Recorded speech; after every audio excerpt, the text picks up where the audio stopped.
오늘 우리에게 주시는 하나님 말씀은 신약성경 에베소서 6장 말씀입니다.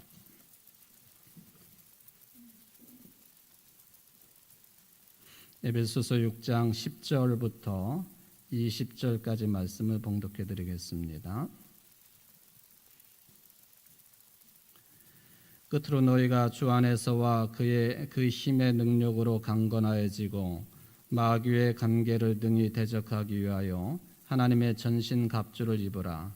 우리의 씨름은 혈과 육을 상대하는 것이 아니요 통치자들과 권세들과 이 어둠의 세상 주관자들과 하늘에 있는 악의 영들을 상대함이라. 그러므로 하나님의 전신 갑주를 취하라. 이는 악한 날에 너희가 능히 대적하고 모든 일을 행한 후에 서기 위함이라. 그런즉 서서 진리로 너희 허리띠를 띠고 의의 호심경을 붙이고 평안의 복음이 준비한 것으로 신을 신고 모든 것 위에 믿음의 방패를 가지고 이로써 능히 악한 자의 모든 불화살을 소멸하고 구원의 투구와 성령의 검 곧 하나님의 말씀을 가지라. 모든 기도와 간구를 하되 항상 성령 안에서 기도하고 이를 위하여 깨어 구하기를 항상 힘쓰며 여러 성도를 위하여 구하라. 또 나를 위하여 구할 것은 내게 말씀을 주사 나로 입을 열어 복음의 비밀을 담대히 알리게 하옵소서 할 것이니 이 일을 위하여 내가 쇠사슬에 매인 사신이 된 것은 나로 이 일에 당연히 할 말을 담대히 하게 하려 하심이라. 아멘. 이는 하나님의 말씀입니다. 하나님께 감사합니다. 사실 오늘은 한국의 대부분의 교회들이 2022년 추수감사주일 예배를 드리는 주일입니다. 우리 교회는 지난 주일 큰 예배를 드렸습니다. 오늘도 주의 전에 나오셔서 예배를 드리면서 말씀을 사모하는 여러분 모두에게 하나님께만 감사드리는 감사의 은총이 충만하시기를 주의 이름으로 축원을 드립니다. 우리 인간은 감사하며 살 줄 아는 존재들인데 어느 때 감사할 수 있느냐? 깨달은 만큼 감사할 수 있다. 그런 말이 있습니다. 말하자면 뭔가를 많이 받았다고 해서 감사하는 것이 아니라고 하는 것이죠. 깨닫는 부분만큼만 감사하는 것이다. 그래서 감사는 의식이고 해석이고 그렇습니다. 이 통합적으로 우리의 마음이 움직이며 역사하는 것이 감사가 되는 것이죠. 깨달은 만큼 감사하는 법. 따라서 여러분들은 매사에 깨달음이 크시기를 바랍니다. 사도 바울의 말씀처럼 범사에 감사할 줄 아는 여러분들 되시기를 바라겠습니다. 어떤 유대인 어머니가 별로 배운 바가 많지 않은 그런 어머니였는데 자식들만은 매우 훌륭하게 양육을 했습니다. 사람들이 그 어머니에게 어떻게 이렇게 자식들을 잘 양육을 했느냐고 물을 때마다 어머니는 나는 딱 3가지만 가르쳤다고 답변을 합니다. 첫째, 모든 일에 감사하라. 작은 일이나 큰 일이나 감사하는 사람이 되어라. 항상 감사하라.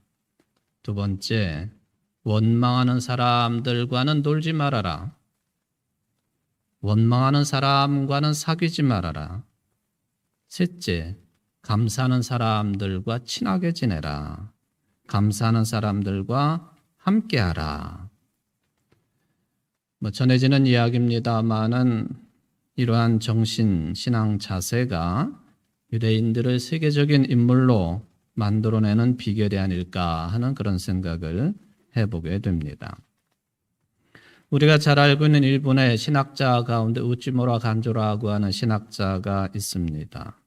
그분의 글 가운데에는 이런 내용이 있습니다. 하나님에게 저주가 있다고 한다면 그는 우리가 겪고 있는 질병도 아니고 실패도 아니고 배신당하는 것도 아니다. 만약에 하나님의 저주가 있다고 한다면 그는 세 가지다. 첫째, 하나님이 믿어지지 않는 것. 이게 하나님의 저주라. 아무리 믿어보려고 해도 믿어지지 않는다고 한다면 그건 버림받은 심령이라. 두 번째, 성경을 읽고 또 성경 요절을 외워가지고 성경은 많이 안다고 하지만은 하나님의 말씀이 들리지 않으면 그것도 저주의 상태라. 성경은 세상 지식을 위한 책이 아니기 때문에 그렇다. 성경을 읽을 때에 하나님의 음성이 들려야 되는 것이고 또 설교 말씀을 듣는 중에도 성령님의 세미한 음성을 들어야 한다. 이게 안 들리는 사람들은 저주받은 사람들이다. 세 번째, 감사하는 마음이 없는 사람이다. 감사하는 마음이 생기지 않고 원망과 불평만 한다고 한다면 저주받은 삶이라.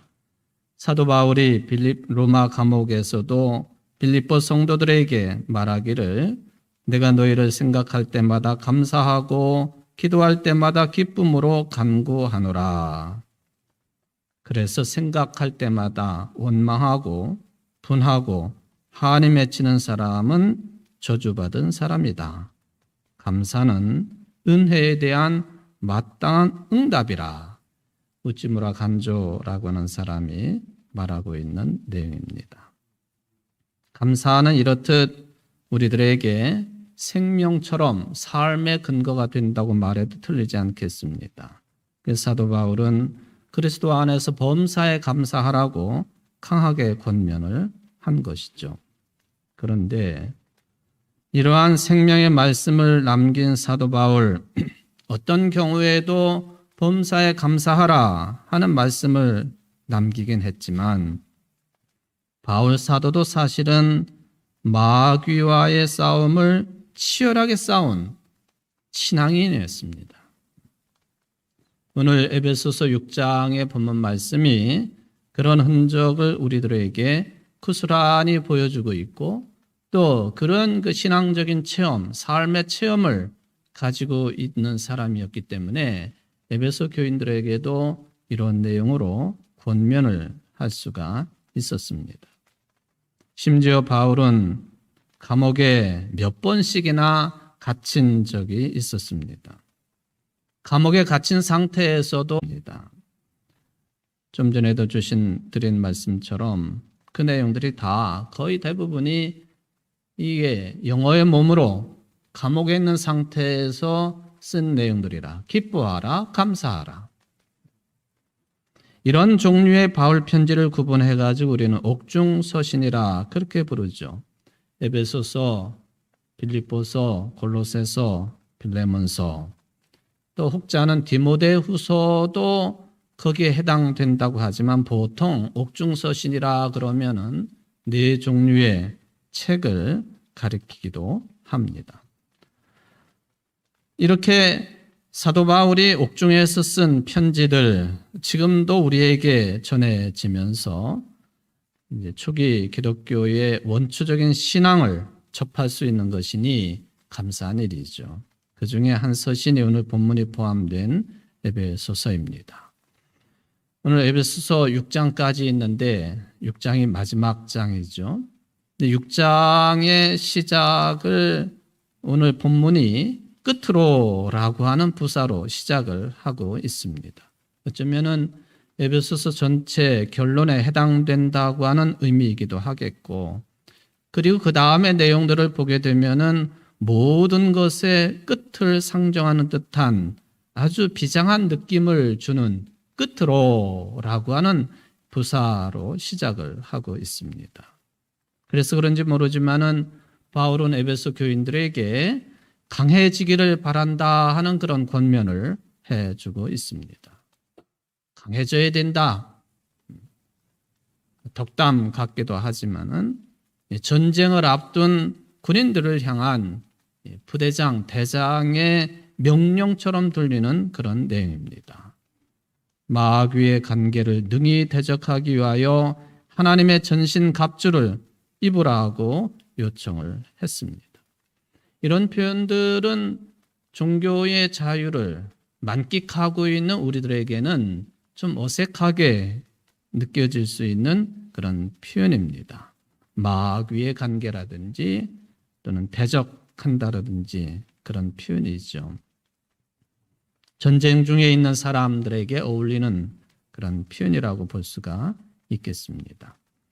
그러나 2000년 전에 에베소 교회에 보낸 이 편지의 글을 읽으면서 당시의 사람들이나 또 교회 상황, 또 이 세계가 돌아가는 모습, 그것하고 오늘날 21세기를 살아가고 있는 우리의 주변 상황, 이게 근본적으로 따져보면 변한 것이 하나도 없다는 것이죠. 똑같다는 거예요.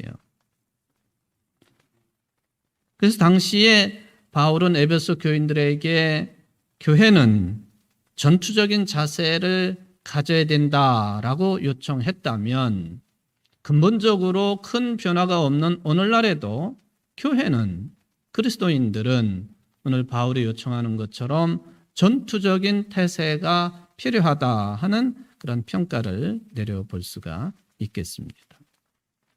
왜 이 아름다운 교회 공동체, 또 아름다운 그리스도인의 삶을 이야기하면서 전쟁을 생각하게 되는 전투적인 교회, 전투적인 신앙이라고 하는 그런 용어를 사용할까? 그렇게 사는 것보다는 평화롭게 사는 게 더 복음적인 삶이 아닐까 하는 질문도 가능하겠습니다. 그때 당시나 지금이나 근본적으로 변함이 없다라고 할 때에 우리가 전투적인 삶을 살아야 된다라고 하는 이 질문에 대한 답을 찾으려고 한다면 바울이 말하고 있는 우리의 싸움의 대상, 그게 누구냐, 뭐냐, 즉 전투의 본질이 뭐냐 하는 것을 아는 것이 매우 중요할 것입니다. 바울은 12절에서 분명하게 이것을 언급을 했습니다. 우리의 씨름은 혈과 육을 상대하는 것이 아니요 통치자들과 권세들과 이 어둠의 세상 주관자들과 하늘에 있는 악의 영들을 상대함이라. 우리의 씨름은, 즉 우리의 싸움은 이런 상대들과의 싸움이다, 씨름이다 라고 하는 말이죠. 복음과 관련된 시대는 아니겠지만은 이스라엘의 역사를 살펴보면은 마치 세상의 통치자들과 권세들과 어둠의 세상 주관자들과 치열하게 상대했던 그런 흔적들을 많이 찾아볼 수가 있겠습니다. 역사적으로 확인되는 내용들입니다만은 이스라엘이 1948년도에 여러 강대국들의 도움으로 지금의 국가를 팔레스틴 땅에 세우기는 했지요. 그런데 그 이전에 2011년 정도, 2000년이 넘는 시간 동안에는 나라 없는 소름 속에 살았습니다. 그 2011년 이전에 마지막 왕조를 우리는 하스본 왕조라 그렇게 부르고 있는데 기원전 142년부터 기원전 63년까지 통치를 한 하스본 왕조입니다. 그리고는 기원전 63년경부터는 로마의 속국으로 들어가지요. 그러니까 2000년 넘게 이들은 나라 없이 살았어요. 그리고 이 나라 없는 서러움을 겪기 이전에 하스본 왕조, 그때 상황을 생각해 보면 저들이 얼마나 치열하게 통치자들, 권세들, 어둠의 세상 주관자들과 투쟁하며 지내왔는가 하는 것을 확인하게 됩니다. 이 하스몬 왕조, 적 그리스도의 모형으로 알려져 있는 안티오코스 에피파네스, 이 통치자가 시리아의 통치자입니다마는 예루살렘에다가 제우스 신전을 세우기까지 하고 유대인들에게 돼지고기를 먹도록 강요를 하고 할례를 금지하고 안식일을 못 지키게 하고 그것도 모자라 가지고 성전 벽에다가 돼지 피를 발라 가지고 유대인들의 분노를 샀던 인물이 유명한 에피파네스입니다. 그때의 대제사장이었던 요하난의 아들 마타디아가 5 형제들과 함께 유다 광야로 나가가지고 반란을 일으키지요. 그러다가는 기원전 166년 마타디아가 전사합니다. 셋째 아들인 유다가 이끌게 되었는데 이 유다는 마카비라고 하는 별명으로 더 유명한 사람입니다. 그래서 외경에 보면은 공동번역 책에 보면은 외경이 있잖아요. 마카비서가 그 배경을 가지고 있습니다. 마카비라고 하는 이름은 이 셋째 아들 유다가 전쟁을 할 때마다 이 악의 세력들과 전쟁을 할 때마다 늘 외쳤던 그런 말이 있는데 출애굽기 15장 11절에 근거를 둔 이야기예요. 미 크모카 벨림 야훼, 어느 신이 당신과 같겠습니까? 야훼요. 바로 이 첫 글자를 따가지고 만들어진 게 마카비입니다. 이들이 기원전 164년에 예루살렘을 점령하고 제우스 상을 파괴하고 성전을 정화합니다. 그때 성전의 촛대에는 이 기름이 하루치밖에 남아있지 않았지만은 이 하루치의 기름이 8일 동안 타오르는 기적을 유대민족이 경험을 하지요. 그때로부터 유대인들의 최대 절기인 하누카 수전절이 시작이 됩니다. 악의 세력들과 싸움. 사도 바울 시절도 다를 게 없었습니다. 이런 투쟁의 역사적인 배경 속에서 사도 바울은 복음의 전사자로서의 삶을 살았고 따라서 초대교회들 역시 전투적인 입장을 유지할 수밖에 없었습니다. 그런데 바울은 싸워야 될 상대 또 그렇지 않을 자를 구분을 합니다. 그가 언급한 싸움의 상대가 아닌 게 뭐냐? 혈과 육이라고 했습니다. 공동번역이나 새번역들을 읽어보면은 의역을 해놓았는데 혈과 육을 뭐라고 의역을 했느냐 하면은 사람 또는 인간이라고 번역을 해놓았습니다. 즉 피와 살은 사람을 가리킨다라고 본 것이죠. 제가 가끔 읽고 있는 색다른 번역본인 메시지라고 하는 번역본을 가지고 본문을 읽어보면은 이렇게 되어 있습니다. 다를 읽지는 않겠습니다만은 이제 마무리하겠습니다. 하나님은 강하신 분이십니다. 하나님은 여러분도 그분 안에서 강하기를 바라십니다. 그러니 주님께서 여러분을 위해 마련해 주신 모든 것, 가장 좋은 재료로 정교하게 만들어진 무기를 취하십시오. 그 무기를 활용해서 마귀가 여러분의 길에 던져놓은 모든 장애물에 용감히 맞서십시오. 이 싸움은 잠깐 출전해서 쉽게 이기고 금세 잊고 마는 한나절의 운동 경기가 아닙니다. 이 싸움은 지구전 곧 마귀와 그 수하들을 상대로 끝까지 싸우는 사느냐 죽느냐의 싸움입니다. 바로 이 표현에서 오늘 설교 제목이 나왔습니다. 이 싸움은 마귀와의 끝까지 싸우는 이 싸움은 사느냐 죽느냐의 싸움입니다.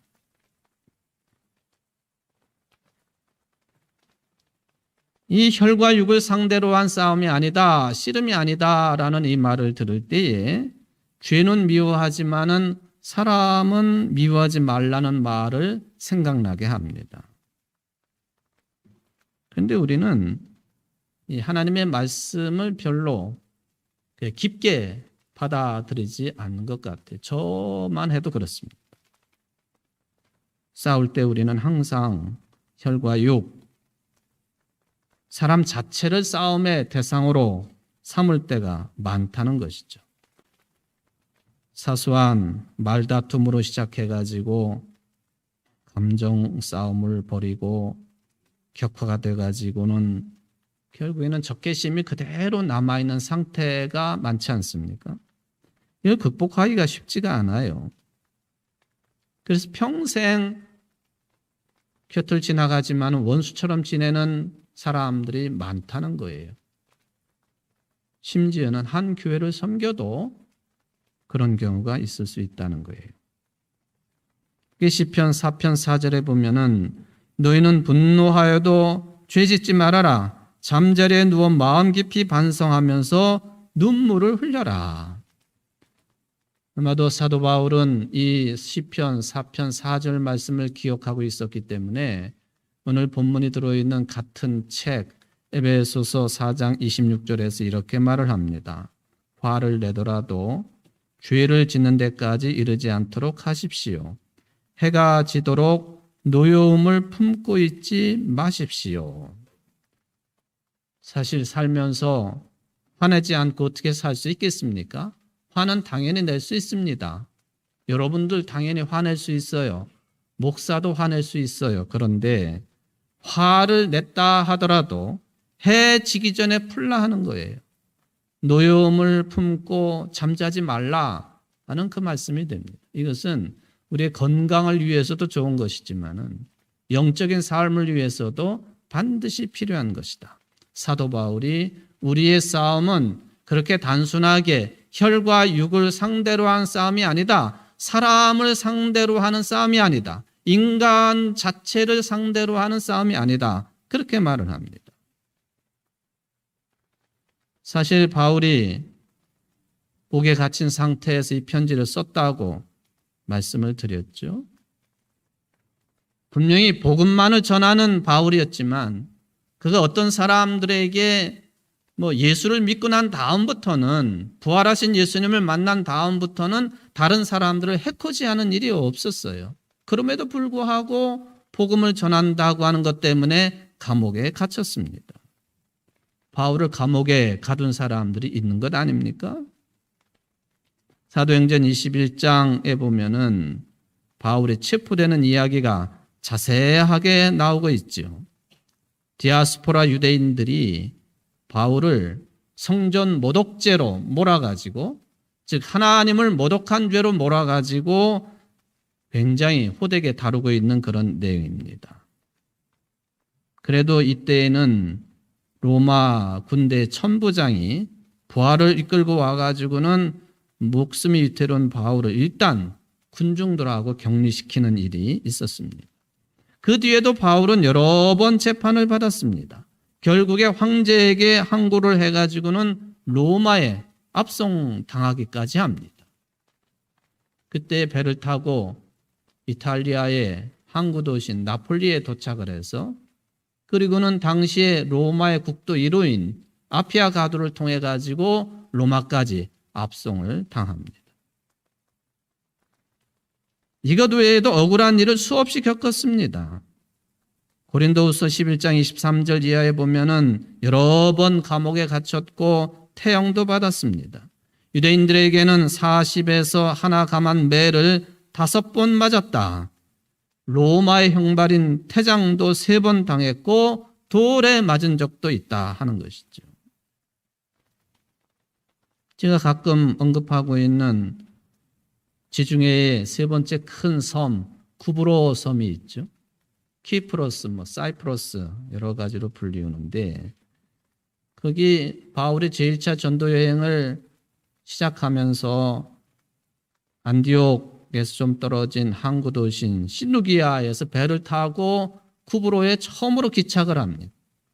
이게 바나바의 고향인 살라미에 도착을 해가지고 복음을 전하면서 반대편에 있는 지역인 바보까지 가게 됩니다. 여러분들이 사진을 보시면은 저게 이제 지금 좀 푸른색이 지중해고요. 저 가운데 있는 섬이 쿠브로 섬이. 육지인 실루기아를 떠나가지고 살라미에 도착해서 가로질러 바보까지 가가지고 복음을 전합니다.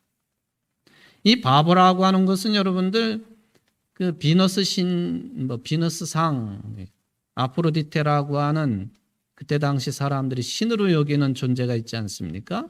바로 저 바닷가, 바보의 바닷가가 비너스 신이 탄생한 곳이라고 여겨지고 있는 곳이에요. 거품 속에서 탄생했다, 그런 이야기죠. 이 구브로 섬에는 로마가 지배를 했던 서기 1세기경에는 상당한 유대인들이 살고 있었습니다. 유대인 역사가 요세푸스에 따르면은 구브로에는 성공한 유대인들이 많았다고 그래. 이제 돈 많은 유대인들이 많았다는 것이죠. 바울의 동역자였던 바나바도 살라미에 많은 땅을 가지고 있었는데 그 땅을 팔아가지고 사도들 발 앞에 갖다 바쳐서 초대교회가 이게 성공하는데 일조를 하지요. 또 바나바의 누이 동생이 마가의 다락방 그 주인의 안주인이에요. 마가의 어머니 마가의 다락방 주인이었다. 바나바와 남매지간입니다. 구리로 유명한 이 구브로 섬에서 부유한 유대인들이 참 많았다는 거예요. 그런데 이곳에서 사진 두 번째를 보시면은 바울은 40에 하나 감한 채찍을 맞았다. 저 앞에 보이는 흰 그 기둥이 바울이 묶여가지고 채찍을 맞은 기둥이라 바울의 기둥이라고 명명되어 있습니다. 그리고 저 뒤에 보이는 교회는 바울의 채찍교회라고 하는 이름을 가지고 있는 교회입니다. 바울이 이랬던 사람이에요. 감옥에도 갇히고 여러분 39대의 채찍을 맞는다고 한번 생각해 보십시오. 죽을 맛이죠. 죽는 게 차라리 나은 것이죠. 돌에 맞기도 하고 고린도후서 11장 24절에 보면은 40에 하나 감한 매를 5번이나 맞았다고 기록되어 있는데 성경에는 그 매 맞은 장소가 어딘지 언급이 없어요. 바로 이 구브로 섬 바보에 가보면은 바울의 채찍을 맞은 기둥 그리고 채찍 교회 있는 것을 보면은 이 구브로 섬 바보가 그곳 중에 한 곳이라고 하는 것을 알게 되지요. 바울도 인간입니다. 자기를 그렇게 몰고 간 사람들을 얼마든지 미워할 수 있는 사람이에요. 그런데도 바울은 오늘 말씀해 보면은 사람을 상대로 싸우는 게 아니다 합니다. 사람을 상대로 싸우는 게 아니다. 이 말을 내가 다른 사람 때문에 억울한 일을 당했는데 그 사람하고 싸우지 말라. 그런 말을 들으면 그게 귀에 들리겠습니까? 괜히 마음에 또 다른 생각만 들지요. 그런데 사도 바울이 주시는 말씀처럼 우리의 싸움은 혈과 육이 아니다. 사람을 상대로 하는 것이 아니다. 이 말씀이 귀에 들려지게 되려면은 우리의 삶을 파괴하는 실질적인 악의 근원을 꿰뚫어 볼 수 있어야 되는 거예요. 그것이 바로 싸움의 상대이기 때문에 그렇습니다. 바울은 이것을 어둠의 세력이라고 칭했습니다. 12절에 보니까 통치자들과 권세들과 이 어둠의 세상 주관자들과 하늘에 있는 악의 영을 상대함이라. 이것들을 어둠의 세력이라고 했습니다. 이 어둠만 표현한 것이 아니라 바울은 또 하늘에 있는 악한 영이라고 하늘도 동원을 했습니다. 이 어둠과 하늘을 생각해 보면은 이런 특징이 있습니다. 어둠이라고 하는 것은요, 뭐가 잘 보이지 않는다는 거죠. 숨어 있다는 뜻입니다. 악한 세력들은 잘 눈에 띄지 않는다는 거죠. 오히려 눈에 띄고 겉으로 드러나면 상대하기가 훨씬 쉽습니다.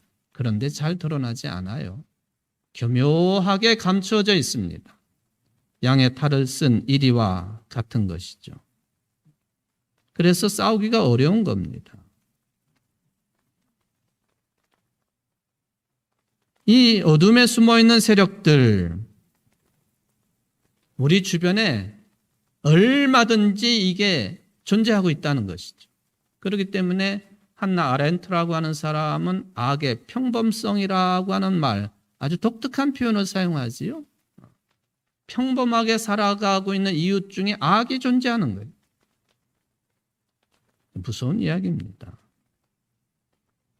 우리 주변에 이런 일들이 비일비재한 거죠. 지금도 자신에게 방해가 되는 상대들을 힘, 권력, 조직을 동원해 가지고 무지막지하게 탄압하는 세력이 있다고 한다면 어둠의 세력들입니다. 그런데 어둠은 반드시 물러가게 되어 있거든요. 새벽에 오게 되어 있습니다. 눈 깜빡할 사이도 없이 다가오게 되어 있습니다. 이런 말을 우리는 군사 독재 시절에나 했던 것으로 기억을 하는데 지금도 해야 된단 말이죠. 지금도요. 2022년도에도 이런 말을 입에 담아야 되고 생각을 정리해야 되니 참으로 한심한 일입니다. 숨어서 몰래 힘을 발휘합니다. 선한 사람인 줄 알았는데 실제로는 악한 사람으로 드러납니다. 남을 돕는 일에 봉사하는 사람이 오히려 봉사의 상대자들을 악용하고 이용하는 경우가 많습니다. 근데 성경을 읽어보면은 더 근본적인 차원에서 보면은 이 악과 선이 완전하게 구분되지 않는다고 하는 문제가 있습니다. 완전히 선한 사람도 없고 완전히 악한 사람도 없다는 거예요. 교차하고 있다는 거예요. 어떻게 사는 것이 선한 삶이고 악한 삶인지 구분하기 어렵다는 거예요. 북한을 무조건 악이라고 말하고 미국은 무조건 선이라고 말할 수 있느냐? 그건 단순한 생각입니다. 아주 단순한 생각이에요. 오늘의 전실 정치에서도 보면은 확인할 수 있는 것처럼 어둠의 세력은 교묘하게 그리고 위선적으로 작동하기 때문에 언제 어디서 어떻게 활동하는지 분간하기 어렵습니다. 그렇기 때문에 바울의 표현대로 마귀의 관계에 맞서는 우리의 싸움은 힘든 싸움이 되는 거예요. 바울은 그래서 로마서 7장 15절 이하에 보면은 그렇게 말을 하지요. 나는 내가 원하는 선한 일을 하지 않고 도리어 원하지 않는 악한 일을 합니다. 내가 해서는 안 되는 것을 하며 그것을 하는 것은 내가 아니라 내 속에 자리를 잡고 있는 죄입니다. 여기서 나는 법칙 하나를 발견하였습니다. 곧 나는 선을 행하려고 하는데 그러한 나에게 악이 붙어 있다는 것입니다. 어떻게 보면은 우리 인간에게 우연히 일어나는 일들은 그것을 대하는 태도에 따라 그것이 복이 되기도 하고 저주가 되기도 하는 것 같습니다. 고대 그리스어 가운데 히라보 가운데 보면요. 다이몬이라고 하는 단어가 있습니다. 이게 영어로 악마, 악한 세력을 뜻하는 데몬이라는 단어의 근거가 되는 다이몬이에요. 그런데 이 다이몬이라고 하는 이 용어는요. 악마이면서도 천사라고 하는 뜻을 동시에 품고 있는 형용 모순적인 낱말이 되겠습니다. 운을 행운으로 또는 불운으로 만들기도 하는 가치 중립적인 존재, 이게 다이몬이라고 하는 것이죠. 내가 어떻게 받아들이느냐, 거기에 따라서 큰 삶의 결과가 달라질 수 있다 하는 그런 뜻이 되겠습니다. 바로 이 어둠을 언급을 했어요.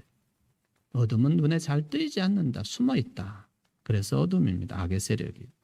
두 번째, 하늘을 언급했습니다. 하늘은 이 악한 영이, 악한 힘이, 악한 세력이 너무나도 압도적이라는 거예요. 우리는 이것을 사회학 용어로 바꿔 말하면 구조악이라는 거예요.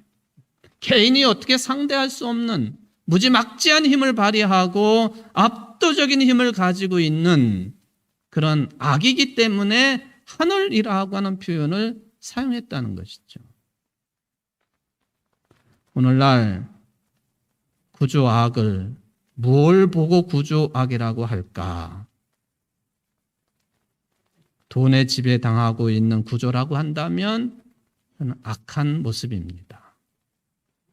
예수님께서도 그렇기 때문에 재물과 하나님을 동시에 섬길 수 없다 하고 말씀하시는 것 아닙니까? 우리 그리스도인들이 21세기를 살면서 이 구조학에 압도되어 가지고 소모품처럼 살아서는 안 돼요. 그렇기 때문에 오늘 사도 바울은 대결하라고 요청하는 것 아니겠습니까? 그럼 어떻게 우리 그리스도인들이 이 전투적인 삶을, 투쟁적인 삶을 살 수가 있겠는가? 저는 단지 예수 그리스도의 정신에 충실한 바울의 충고와 가르침을 여러분들에게 전할 뿐입니다. 바울은 교인들에게 완전 무장이 필요하다고 했습니다. 우리말로 전신갑주를 입으라 했습니다. 2번씩이나 반복했습니다. 전신갑주를 가리키고 있는 헬라어 원어는 이게 해석을 해보면 완전한 갑옷을 말합니다. 그러니까 완전 무장, 전신갑주 같은 말입니다. 어두움의 세력인 하늘의 이 압도적인 악의 세력을 대항하는 싸움은 압도적이고 강력하기 때문에 적당하게 무장해가지고는 이길 수 없다. 완전 무장해라. 전신갑주를 입으라 하는 그런 말이죠. 이 싸움은 셰익스피어가 햄릿에서 말을 한 것처럼 사느냐 죽느냐 그것이 문제로다 했는데 그런 문제에 해당되는 악의 세력과의 싸움이 그렇다는 거예요. 그만큼 중요하다. 바울은 이 완전 무장을 신앙적으로 묘사를 했습니다. 진리의 허리띠, 정의의 가슴막이, 평화의 복음을 전하는 신발, 악한 자의 불화살을 막아낼 수 있는 믿음의 방패, 구원의 투구, 하나님의 말씀인 성령의 검이 필요하다. 신앙적인 완전 무장이 필요한 싸움이다. 그런 뜻이 되겠습니다. 우리가 개인적으로 어떻게 그렇게 완전 무장해 살 수가 있겠습니까? 세상에서 버티고 사는 것만 해도 벅찬데요. 그러므로 바울의 말씀은 무슨 수도승이나 종교 지도자들이나 목회자들에게만 해당된다고 보시면 안 됩니다. 교회 지도자들을 포함한 에베소 교회 전체를 향한 말씀입니다. 개별 기독교인들이 완전 무장을 할 수 없으니까 공동체로서 교회는 악의 세력에 저항하기 위해서 완전 무장을 해야 되는 것이고 의지만 있으면 할 수 있는 것이다. 그런 이야기죠. 그런 차원에서 보면은 이 공동체로서의 교회, 사도신경에 보면은 교회를 거룩한 공교회라 했습니다. 거룩한 공교회. 성공회가 있습니다만 성공회라고 하는 이름이 여기서 나온 거예요. 거룩할 성자, 공교회의 공, 성공회, 거룩한 공교회. 니케아 신조는 세분화해서 말을 합니다. 우리는 하나이고 거룩하며 보편적이고 사도적인 교회를 믿습니다. 교회의 단일성, 거룩성, 보편성, 사도성을 언급해주고 있습니다. 이런 특성을 정리하면 교회의 공공성이죠. 공교회라. 공교회라. 공교회라 하면 교회가 장사하는 곳이 아니란 뜻이에요. 사업하는 곳이 아니란 뜻입니다. 세상의 조직과는 다르다는 거예요. 요즘 교회가 이 공교의 정신을 잃어버렸기 때문에 어둠의 세력과 하늘의 악한 영과 싸울 능력이 사라져버린 것이고, 그러니까 교회가 교회들끼리 영역 싸움에 몰두하는 것 아닙니까? 그런 차원에서 바울은 특이하게도 18절 이하의 기도에 대해서 언급을 합니다. 기도하라는 말이에요. 기도하라는 말하고 어두움의 세력과 싸운다거나 완전 무장해 된다고 하는 이 내용하고는 다르게 들리는 것도 사실입니다만, 그런데 같은 이야기입니다. 숨어서 압도적인 힘으로 세상을 통치하는 악의 영과 투쟁하려면 교회의 공공성이 확보되어야 되는데, 그 공공성의 본질이 뭐냐? 기도하는 일이라는 거예요. 그래야지 공교회라는 거예요. 모든 기도와 간구를 하되 항상 성령 안에서 기도하고 이를 위하여 깨어 구하기를 항상 힘쓰며 여러 성도를 위하여 구하라. 중보기도하라. 다른 이들을 위해서 기도할 줄 안다면 교회가 하나라고 하는 사실도 깨달아지는 것이다. 교회가 하나가 될 때에 악한 영과 전투할 수 있는 공동체가 될 수 있는 것이다. 그래서 기도를 언급합니다. 기도하면서 교회의 공공성을 드러내지 못한다면 그 기도는 거짓 기도입니다. 세상으로부터 공격도 받는 교회, 그렇기 때문에 우리는 전투하는 교회가 될 수밖에 없는 거예요. 군대에 입대해서 복무하는 상태를 가리키는 밀리탄스라고 하는 라틴어가 전투적인 교회의 의미가 된다고 할 때에 그런 교회다 하는 거죠. 옛날부터 교회를 공변된 교회라 그렇게 불렀지 않습니까? 영어로 보면은 The Catholic Church. 그러니까 가톨릭이라고 하는 말이 공변된 교회, 공교회라고 하는. 사도신경에 보면 공회라 그렇게 번역을 해놓았죠. 전통적인 교리에 따르면 공교회는 전투하는 교회, 승리하는 교회, 참여하는 교회, 기다리는 교회 이런 속성들이 들어 있습니다. 전투하는 교회, 그러면서 동시에 희망하는 교회. 이게 이런 둘 사이에서 긴장하며 살고 있는 게 우리 그리스도인들이죠. 한편으로는 치열하게 전투를 하고 다른 한편으로는 종말론적인 승리를 노래하는 교회입니다. 예수님께서 보라 내가 세상을 이겼노라. 그 희망을 가지고 악의 세력에 대항해 싸우는 게 교회, 그게 공교회입니다. 기도하는 교회입니다. 오늘날 한국 사회에서 이 공교회의 역할이 얼마나 중요한지 모르겠습니다.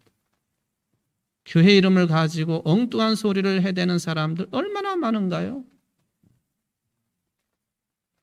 좀 있으면은 대구에서 그 코로나 때 엄청난 무리를 일으켰던 그 무리가 10만 명을 모아놓고 수료식을 한다고 그러죠.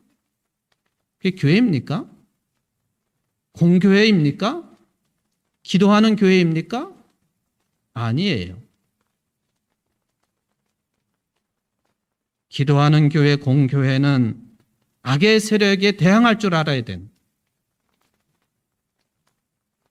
어둠으로 다가오는 악의 세력, 하늘처럼 압도적인 힘으로 다가오는 악의 세력에 이 구조적인 악에 대항할 줄 아는 교회가 공교회라. 사랑하는 성도 여러분, 희망을 품고 끝까지 싸워야 되는 사느냐 죽느냐의 싸움에서 예수 그리스도의 동행으로 세상을 이긴 싸움을 싸워나가는 여러분들 되시기를 바랍니다. 희망을 가지고 싸우는 거죠. 악에 대항하는 것입니다. 기도하십시다. 자비로우신 하나님 아버지, 끝까지 싸우는 사느냐 죽느냐의 싸움이 우리의 영적인 싸움이요 어두움의 세력과의 싸움이요 하늘처럼 참으로 거대한 힘을 가지고 있는 조직과 그리고 구조적인 악과의 싸움입니다. 기도하는 공교회가 이 싸움에서 물러나지 않도록 도와주옵시고 항상 성령의 도움으로 승리하는 승리를 이미 쟁취해 놓은 그 싸움에서 항상 그리스도와 함께 동행할 줄 아는 우리 모든 그리스도인들 그리고 교회가 될 수 있도록 복을 내리워 주옵소서. 예수님의 이름으로 기도하옵나이다. 아멘.